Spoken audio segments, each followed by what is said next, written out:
السلام عليكم ورحمة الله وبركاته.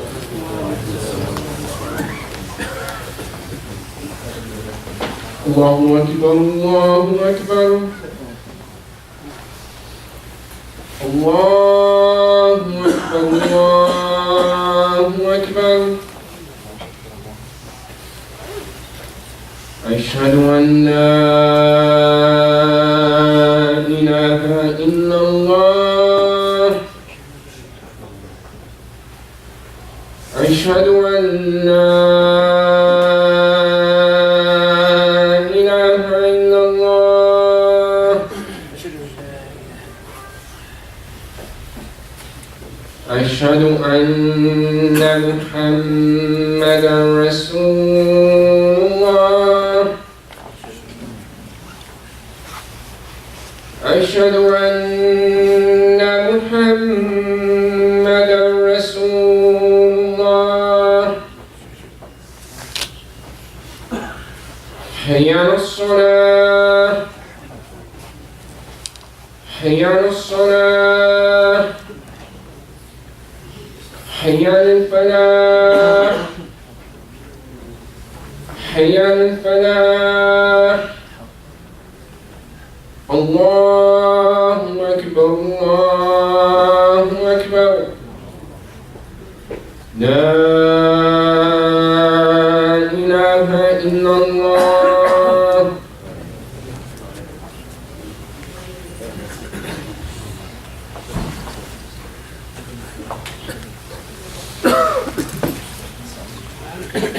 إن الحمد لله نحمده ونستعينه ونستغفره ونعوذ بالله من شرور أنفسنا ومن سيئات أعمالنا. من يهده الله فلا مضل له ومن يضلل فلا هادي له. وأشهد أن لا إله إلا الله وحده لا شريك له وأشهد أن محمدا عبده ورسوله. يا أيها الذين آمنوا اتقوا الله حق تقاته ولا تموتن إلا وأنتم مسلمون. يا أيها الناس اتقوا ربكم الذي خلقكم من نفس واحدة وخلق منها زوجها وبث منهما رجالا كثيرا ونساء واتقوا الله الذي تساءلون به والأرحام إن الله كان عليكم رقيبا. يا أيها الذين آمنوا اتقوا الله وقولوا قولا سديدا يصلح لكم أعمالكم ويغفر لكم ذنوبكم ومن يطع الله ورسوله فقد فاز فوزا عظيما. فإن أصدق الحديث كتاب الله وخير الهدي هدي محمد صلى الله عليه وسلم وشر الأمور محدثاتها وكل محدثة بدعة وكل بدعة ضلالة وكل ضلالة في النار. My dear respected brothers and sisters in Islam, as some of you know, I have just recently returned from Yemen. And indeed, my brothers, my sisters, the situation in that country is dire. It is extreme. In many cases, it is worse than Syria. Yemen has a population of 29 million. Of that 29 million, half of it, or more than half, 18 million are food insecure, meaning they do not know where they're going to get their next meal from. These are just statistics which you can find from the internet. 8 million of them are completely and utterly at the expense of the weather, living in the open, living under trees, in tents, cloth. It is a very, very, very extreme situation, that condition that goes on there, that's going on there. And alhamdulillah, Allah subhanahu wa ta'ala sent me there and gave me the ability to see this with my own two eyes. The UN, they state that half the population needs immediate food. Otherwise they fear they will not survive. And these are Muslims, your Muslim brothers and sisters. As for the health, the World Health Organization has stated that the whole infrastructure, the health infrastructure of Yemen has been brought down to its knees. And I will tell you my experiences and what I saw myself and how true that statement is. My brothers in Islam, before I go on, I can quote, figures and figures and figures, but the bottom line is all of us know the tragedy that is unfolding there. All of us know the starvation, the hunger we see on BBC, Al Jazeera, we hear it on the radio, you probably get the text messages and so on and so forth. But in reality, what we should be asking ourselves, as Muslims, what is our duty towards them? And are we fulfilling that duty? Allah Jalla wa Ala, He said in the Quran, وَأَنَّ هَذِهِ أُمَّتُكُمْ أُمَّةً وَاحِدًا وَأَنَا رَبُّكُمْ فَاتَّقُونَ. That verily this ummah of yours, it's one ummah, and I am your Lord, so fear me. وَأَتَسِمُوا بِحَبْلِ اللَّهِ جَمِيعًا. And all of you hold firm to the rope of Allah together. Allah subhanahu wa ta'ala is describing us Muslims as an ummah. In a hadith in Sahih Muslim, the Prophet sallallahu alaihi wasallam explained that the believers, in their compassion for one another, in their mercy towards one another, are like one body. If one part of it hurts, if one part of it is in pain, the rest of the body parts come to its aid. If one part complains, the rest complains. This is how Nabi sallallahu alayhi wa sallam described the ummah. وَلَا يَنْتِقُ عَنِ الْهَوَىٰ إِنْ هُوَ إِلَّا وَحْيٌ يُوحَىٰ. He, Nabi sallallahu alayhi wa sallam, he doesn't speak of his own desires. He doesn't say just what he wants. But it is revelation from Allah subhanahu wa ta'ala. What he speaks is revelation. In an ayah in the Quran, Allah subhanahu wa ta'ala described the believers. And all of us are striving to be believers. Because we know to be believers, that is a condition to enter into Al-Jannah. وَالْمُؤْمِنُونَ وَالْمُؤْمِنَاتِ بَعْضُهُمْ أَوْلِيَاءُ بَعْضٍ. The believing men and the believing women, they are allies to one another. Helpers with one another. Where are we from helping our brothers and sisters in Yemen specifically? Yes, my brothers, I know, all of us, we're giving sadaqah to our friends and our families and our relatives, the poor and the needy. But here, my brothers, right now, the country is about to be sunk. The stench of death is in the air everywhere I went. I saw children, little children like yours and mine, disabled and having no access to any health care whatsoever. Just waiting for death. Not even having bread to be able to put in their mouths. They're just slowly crying and crying until they disappear. I saw an old man, elderly, just passing by me with a stick. He saw me and he knew I looked strange. He held me by my hand and he said, "Son, please, I have 20 people in my family. I have no way of feeding them. Help me, please." Alhamdulillah, we took his name, we tried to help him what we can, but everywhere I went to another family. This woman, subhanallah, young woman, 3 children. Her husband was shot in his head. Died, finished, gone. She was living in this one room, 5 foot by maybe 10 foot. In that room is a toilet. In that room was a kitchen. And she has to pay rent for this, and she has a disabled son, and they're all orphans. So you have orphans, disability in that household, a widow in that household, and no way of getting any work. There is no work in Yemen. People can't go out and earn money. They can't do this. There is no work. There is no money flowing in the system. That which is flowing in the system is very little. And those who are considered, the moderate are the ones who are benefiting from that. Ikhwani, Yemen was a country before the war, a very poor country. It was upheld by all the nations. One country was supporting the healthcare, or part of the healthcare. Another country was supporting another part of the healthcare. Even the government was supported by other countries. The agriculture by another country, the schools by another country, the education by another country. This is how Yemen was before the war. When the war commenced, every single country, without exception, has pulled out. So now the whole country is collapsing over the years, slowly and slowly and slowly. And you might ask me, over these years, how has it survived? How have the people managed? Firstly, many of them did manage, and many of them have died. We didn't hear about them. Secondly, I witnessed with my own eyes the poor feeding the poor. I saw poor feeding the miskeen. Those who got a little bit of something, sharing with others. That's how they survived up to this point. But how long will that go on for?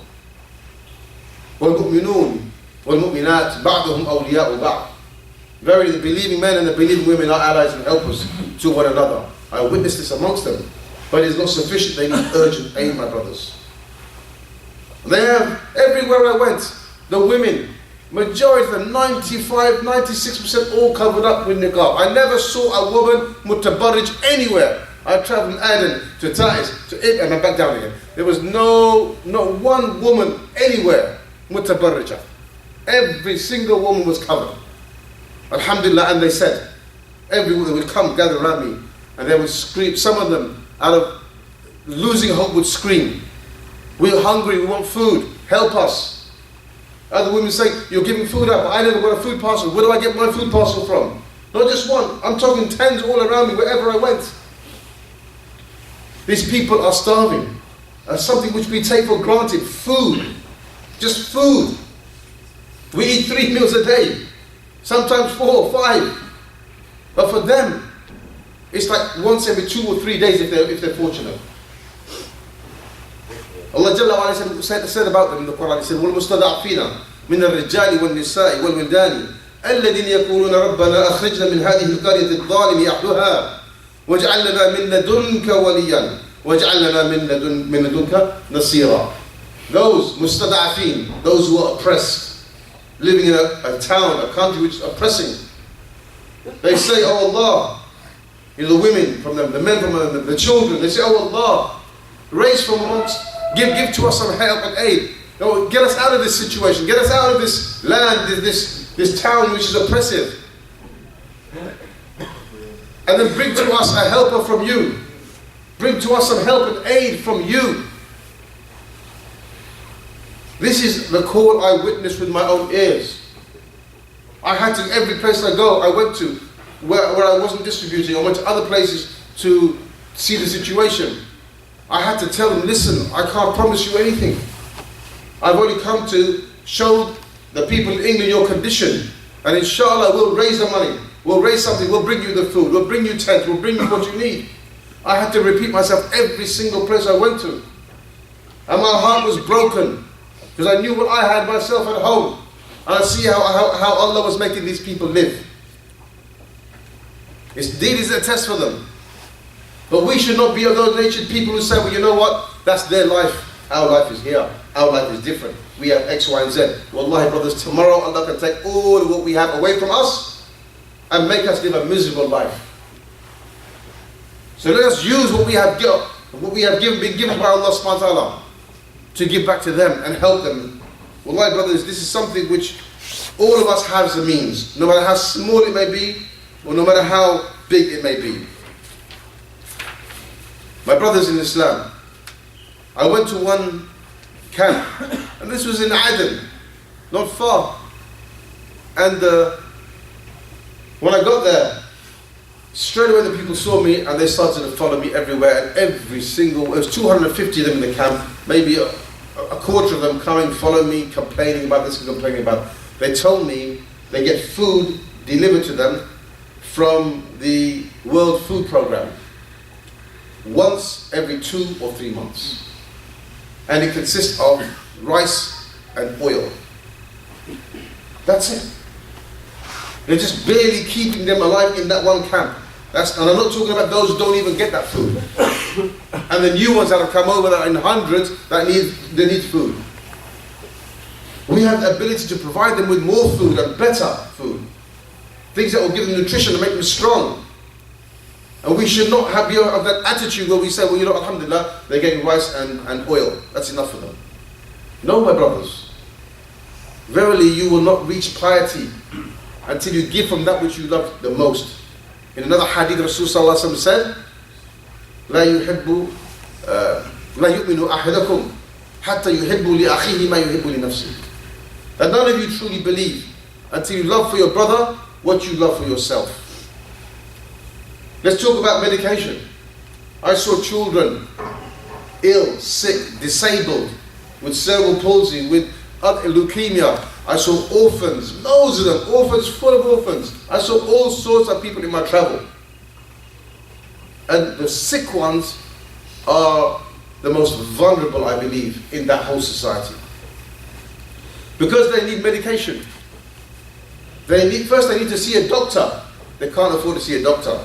And if they get to see a doctor, they need the medication. They can't afford to buy the medication. So you know where I saw them? I saw them hanging around hospitals. I kept asking, what are these people here for? Why are these people hanging around here? But these people need to see a doctor. But they've got no money. They wait for someone to come and just pay for them so they can see the doctor. And then those who were inside, when I got into the hospital, holding my arm, pulling me from here and there, brother, well, I need to buy this medicine, I need to buy this medicine, can you help me? They got no money to pay for medication. There's those that are blind. What kind of life will they live in that country? Ya Allah has given us our sight. A wheelchair there is a blessing for the disabled. A big blessing to have a wheelchair. Even crutches. Wallahi, my brothers, if you saw what I saw, you would either puke or you would cry. There's nothing else you could do. Puke or cry. With my own eyes, I see a man or men like you and me. If they had wealth, they would look like you and me. But I saw the men, in this ties is full of rubbish on the streets everywhere. Because the whole system's broken down, there's no one collecting rubbish and throwing it away. This doesn't exist. And I see them going through rubbish with a sack, looking for what they can, putting it in their sack, putting it on their back, and taking it. And then I saw a man pull out some bread, and he was eating the bread, whatever he could find. This is the state of poverty. And these are the people that we try to reach. And I haven't even told you about the people from Hudaydah. أقول لقولي هذا أستغفر لي ولكم ولسائر المسلمين.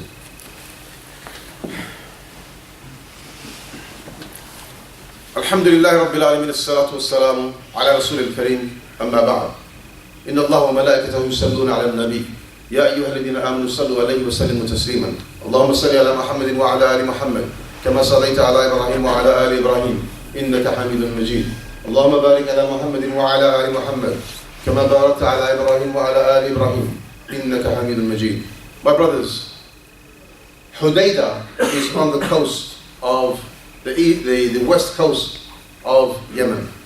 This area was surrounded and there's a lot of fighting going on there. It was previously occupied by the Houthis, Shia Rafida.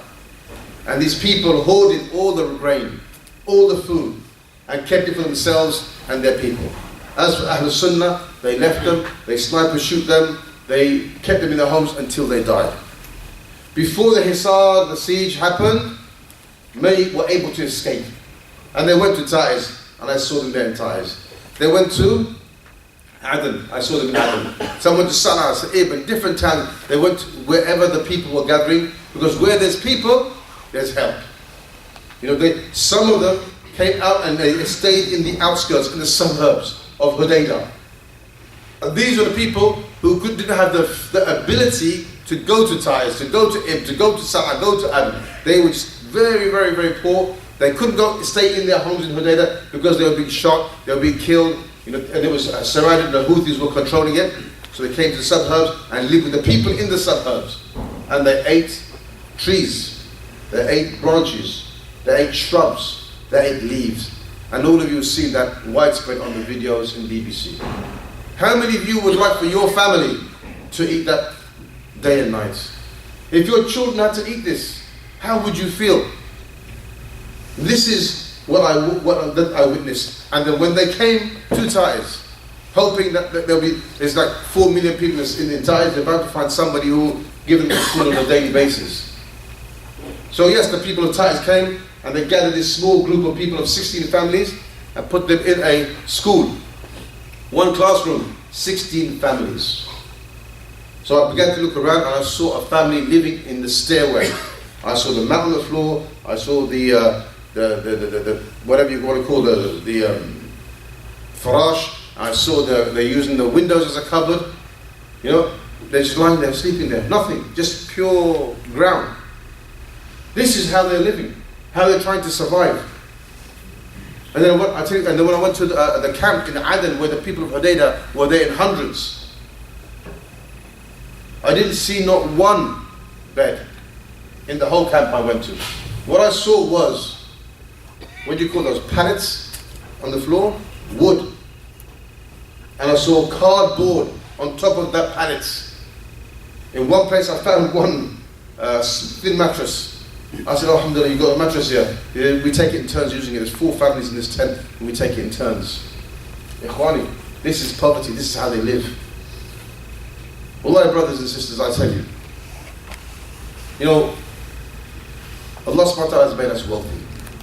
If you want to know what being wealthy is, according to the Sharia, Islam, you have a roof over your head, you have a wife, you have a horse. You're wealthy.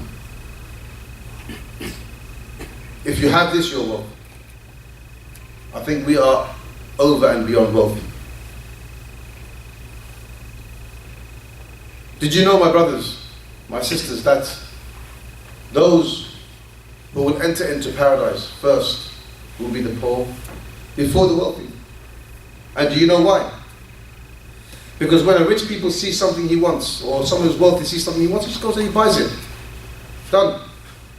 Whereas the poor person, when he sees something he wants, he really wants it, he's patient. So he's rewarded for his patience, and he hopes for his reward in the akhirah. And this is why the poor will be made to enter into paradise before the wealthy. Did you know, my brothers, that Nabi Sallallahu Alaihi Wasallam, when he went to look at Jannah, he came back and he said, I saw the majority of the people of Jannah to be the people who are poor. Yet we are not in that category. But we can be of those who enter Jannah by helping them and aiding them and supporting them. Allah said in the Quran, وَمَا سَلَكَكُمْ فِي السَّقَرِ. This is Malik, the angel who is in charge of the hellfire. What is it that brought you to this as-saqar, this deep valley of hellfire? قَالُوا لَمْ نَكُنْ مِنَ الْمُصَلِّينَ. They replied to Malik saying, we never used to be of those who prayed. وَلَمْ نُطْعِمَ الْمِسْكِينَ. And we never used to feed the miskin. Brothers, you know a miskin and a poor? A poor is somebody who has an income, but it's not sufficient for his needs. He's a poor person. A miskin is one who doesn't even have the ability to help himself. He can't work. That is the case of the majority of the people of Yemen. Miskin. Allah said in the Quran, فَلَا كَتَهَمَ الْعَقَبَةِ وَمَا أَدْرَاكَ مَا الْعَقَبَةِ. He said, so what will tell you what is Aqaba, this steep hill? فَقُّ رَكَبَةِ. This steep hill, this hard thing to do, what will tell you what this steep hill is? What will tell you this difficult thing to do is فَقُّ رَكَبَةِ. Freeing a slave. That's a difficult thing. Freeing a slave, أو إطعام في يوم ذي مسغبة, or giving food on a day when hunger is strife. This is the steep hill. This is the difficult thing Allah subhanahu wa ta'ala said. My brothers, this is what we are requested to do. Hunger is strife in Yemen. We have to do something. We've got to wake up and be Muslims, be believers. Stop living this life for me, myself, and I. And the Nabi Sallallahu Alaihi Wasallam said, do you know who the most beloved to Allah is? They said, Allah is Messenger know best. He said, those who are most beneficial to the people. The most beloved to Allah are those who are most beneficial to the people. And Nabi Sallallahu Alaihi Wasallam said, is more beloved to me. It's more beloved to me. This is your Nabi, Muhammad Sallallahu Alaihi Wasallam. It's more beloved to me to walk with my brother who is in need and fulfill his need and help him than making i'tiqaf in my masjid for 30 days. For 1 month. Where are we, my brothers, from this understanding of al-Islam? Or is it difficult for us to part with our wealth and our money and do something to help them? Brothers, I'm calling you all here to help these people. In whatever way you can. And the best way to help them is first is dua. وَإِذَا سَأَلَكَ عِبَادِي أَنِّي فَإِنِّي قَرِيبٌ أُجِيبُ دَعْوَةَ الدَّاعِ إِذَا دَعَانِ. And if my slave asks you, O Muhammad, about me, then tell him I am near. I answer the supplication of those who ask. وَدُعُونِي أَسْتَجِبْ لَكُمْ. Call upon me and I will answer you. How many times do we read these verses in the Quran? How many times do they go over our minds, but do we do that? Do we make the dua? Never think yourself as sinful or bad and Allah won't answer my dua. It could be your dua that frees somebody from poverty in another country. Never underestimate your dua. And then after the dua, follow that up by action. Our full food bill's what? £600 a month? £500 a month? Maybe £800 a month? Okay, alhamdulillah. Good, alhamdulillah. This month, I want to make sure my family does not spend more than £500. £100, I'm going to go send it to Yemen and let the family be fed over there. These are the type of sacrifices that Ummah is required to make, my brothers. Like this. If that's too hard for you to do, then I wonder, are you really included in that hadith of Jesus when he said that verily this Ummah is one Ummah? Are you really from that Ummah which feels the pain of the others? Are we? A believer is not one who is bakhil, stingy. Ya akhwani, the money we have is not going to go with us in our grave. Your children will benefit from this when you die. Your grandchildren will benefit from when you die. They'll play with it. They'll do what they want. They'll invest. They'll make money. They'll do this. They'll do that. As for you, you go to Allah subhanahu wa ta'ala with nothing. Whatever Allah's given you now, invest it in your hereafter. Take it out of the banks here and put it in Allah subhanahu wa ta'ala's bank accounts. And then when you meet him, when you die and you meet him, you'll see, where did all this come from? I remember the sadaqah I gave here, the sadaqah I gave there. وَمَا تَفْعَلُوا فِي سَبِيلِ اللَّهِ تَجْدُوهُ عِنْدَ اللَّهِ. Whatever you do for the sake of Allah, whatever, any good deed, you'll find it with Allah. Do you believe those words I said? It's from the Quran. If you believe them, act upon it. And this is the weakness of the Ummah. Do we really act upon what we know? This is where we fall short. We act on what we like to act on, or what's easy for us to act on. But as for that which is difficult for us to act on, then we lazy, we drag our feet. What is it with you when you are asked to go in the way of Allah? Part with your wealth, go fight jihad, do something good. Your ankles cling firmly to the ground. Is this the state of our ummah? Asleep, we're not caring about the world? Yes, brothers, Syria, Palestine, Kashmir, Pakistan, Bangladesh, Rohingya, Yemen. So what? This will never stop. Don't you think Allah subhanahu wa ta'ala created the world as it is in this state? Why did He do this? To reward those who are suffering in those countries and to test us who are not being tested in this way. This is why this is happening. We should not be complaining. Another place we have to give money to. Wallahi, if we become of those people who complain that we have to give wealth here and give wealth there and give wealth there, give wealth there, wallahi, we are the most despicable people on this earth. This is a blessing for us. It's a ni'mah. It's an opportunity. This is a way to getting Jannah. When we die, what's the first thing we're going to say? Ya Rabi Al-Awwal, oh Allah, send me back. Al-Ja'ini, send me back, oh Allah. لَعَلِّي أَعْمَلُ فِيمَا تَرَكْتُ. Perhaps I will do some good deeds now, because I didn't do it when I was on the earth. فَأَصَدَّقُ وَأَكُمْ مِنَ الصَّالِحِينَ. I'll give sadaqah, Allah, I'll give sadaqah, and I'll be from the righteous people. Send me back. This is in the Quran. Allah said you're going to say this. He's going to say, Allah told us in the Quran, you will say. Whether you like it or you not, whether you believe it or not. When we die, we will say these words. Oh, Allah send us back so I can give sadaqah and be of the righteous. You want to be of those regretful people in that day when there's no way of giving sadaqah then, no way of helping then? Or do you want to be of those who gave, who strove, who made jihad against his nafs, his wealth and his self? Ikhwan, in the door of jihad fighting, if it was open, how many of us would stand up and walk through that door? How many of us would give our lives for Allah subhanahu wa ta'ala? A jihad, fi sabilillah, become a martyr, shaheed. You know all the virtues of this. How many would you do that? Would do this? Most of you say, you know what? If the door ever opened, I would do that. Well, let's see you do jihad with your wealth. Let's do some jihad with ourselves here. Let's do some jihad with what Allah subhanahu wa ta'ala said. You know every single ayah in the Quran where Allah subhanahu wa ta'ala talks about jihad, he starts with وَجَاهِدُوا بِأَمْوَالِكُمْ, then أَنفُسِكُمْ, and fight, strive with your wealth. Always comes first, and then yourself. So we may not really be truthful that we're willing to give our lives for Allah if we can't give our wealth. Maybe we're playing games with ourselves, fooling ourselves. Brothers, these people are in a very, very pitiful state, and they need help. Everything you can imagine that they need.